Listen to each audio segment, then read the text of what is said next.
Hello and welcome, everyone. My name is Faith Gideon, and you are tuning into my leadership podcast, Living, Learning, and Leading. Today, we'll be talking about what I learned this semester in my global leadership class, with a specific focus on what I learned about from my group projects and about how my identity plays into my global leadership mindset. I started this class thinking I had a very diverse mindset, but through this class and the final self-assessment, I realized how little I actually knew. Firstly, I came to a realization during my individual project that I often find I am uncomfortable speaking on other cultures. I tend to stick to my own culture because I do not want to speak on the experiences of others since I don't have that experience. I have a fear of saying the wrong thing about another culture and thus try to avoid the conversation entirely. I just do not want to make anyone feel uncomfortable or offended, so I often feel it easier to avoid trying to speak on another culture's experience entirely. I feel as if I can only speak on my own personal experiences, so when we were assigned the individual presentation on leadership in international literature, I made a mistake and picked a piece of literature that was very much from my own culture. I thought it might be okay to discuss this literature because it was from a state outside of my own, very much one that I did not live in, but this was a mistake and I realize that now. I need to continue to push myself and realize I can discuss other cultures even if they do not relate to my own experience. If I do my research and come from a genuine place of trying to understand, I do not believe I will offend anyone. I need to work on my fear of making others uncomfortable and realize that just avoiding the conversation is not a solution. I will continue to reflect and work on this as this is a very important topic that I want to be able to accurately talk on. Doing research and being well informed is just the first step to being able to talk in this conversation, and I do not believe that I should fear it any longer, and I should continue to grow as I am growing in leadership. Secondly, my self-assessment on the cultural intelligence scale was a rude awakening and continued to make me reflect on how much I actually knew about other cultures. I scored a 5.5 of total cultural intelligence, which is a desirable number, but some of the specific questions really opened my eyes on how deeply I truly understand other cultures. For example, the assessment asked me how well I know the legal, economic, and marriage systems of other cultures, and I put a 3. I could not confidently talk about marriage rules or economic rules on any culture outside of my own. In fact, I don't feel like I could confidently talk about my own marriage rules from my culture. I'm simply not knowledgeable enough.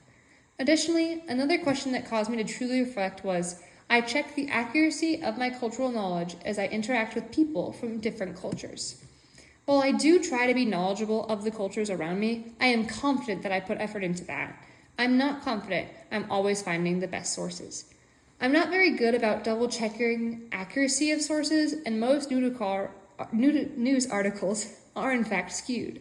I have never really thought about how stereotypes and prejudices affect most of the articles that I gain my knowledge from. So this is something I need to be more careful about so that I can accurately understand cultures outside of my own. On the other hand, I did score highly on being able to adjust my behavior depending on where I am. I traveled a lot growing up and do feel like I can adjust to other cultures as I entered them. When I was little, I traveled to Canada a lot and would even gain an accent coming in and out of home, and just being in other countries, I pick up on social cues, I believe, very easily. I just believe I struggle with recognizing other cultures when I am at home. And this is something I need to put more effort into so that I can accurately talk to those and understand those around me. Now that I had a more clear understanding of my personal perspectives, I understand how that affects my perspective and group work. At the end of this semester, all 7 students from the class came together to make one final project, in which we picked a social justice issue that affects USD. We decided to focus on food representation and how the lack of representation on campus hurts students from various cultures. We found that 27.6% of students feel that USD lacked representation of their culture through food, and another 75% of students said they felt the food on campus was not culturally authentic. This is a problem because food helps students connect to their home culture and connects to people, to one another, and to their identity. A good food from home can take me back home when I'm feeling homesick, which is repetitive, but it's true. This relates to global leadership because our class discussed culture and cultural intelligence, and since USD does not accurately reflect some cultures' foods, I feel that it could use a lesson on cultural intelligence. In class, we learned about Hall's cultural context framework, which explains how if someone lacks cultural context, it can be extremely difficult for them to connect to one another and to connect to another culture or represent it correctly. For example, America is an individualistic culture, and if they try to take on food from Ethiopia, a collectivist culture, they might not present the food correctly. They lack the cultural context and understanding of the importance of that food to them and how it's presented, and thus, without the proper research, probably wouldn't represent it accurately, which is probably why USD currently struggles in the area so much. Thus, USD may need to do some extra research on other cultures so that more students feel accurately represented through food on its campus. Working on this project opened my eyes and made me realize just how many students felt they lacked representation.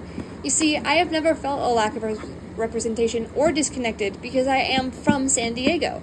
I've been a resident of California all my life, so my culture is pretty dominant wherever I've gone. So that leads me to often forget that others do not feel the same way as I do. I have the privilege to forget that, and I recognize that this is an unfair privilege that I did not earn, simply when I was born with.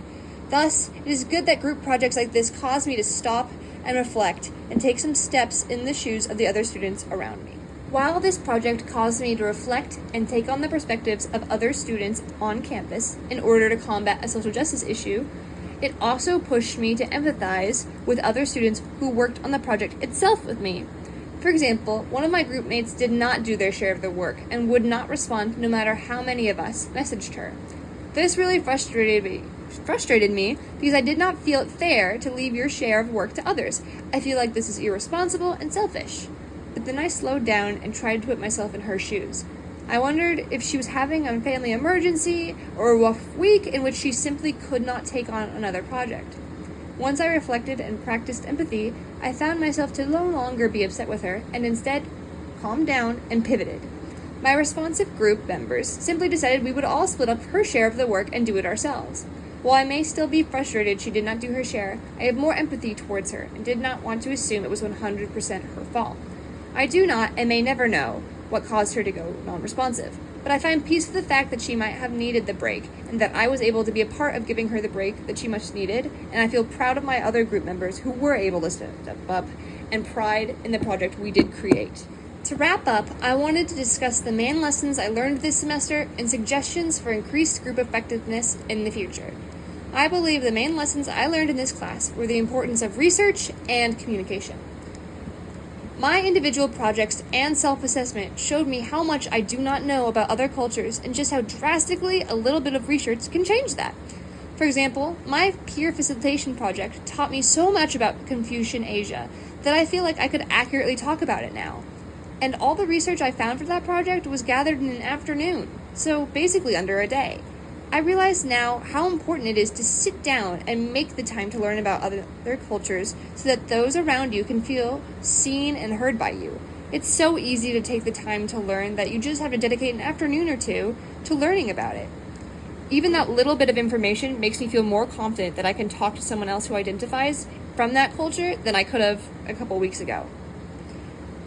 As a leader, is it important that those following you feel they can come to you, and if you lack the cultural context, you will not be able to truly listen to them. Additionally, my group projects demonstrated to me the importance of communication and empathy.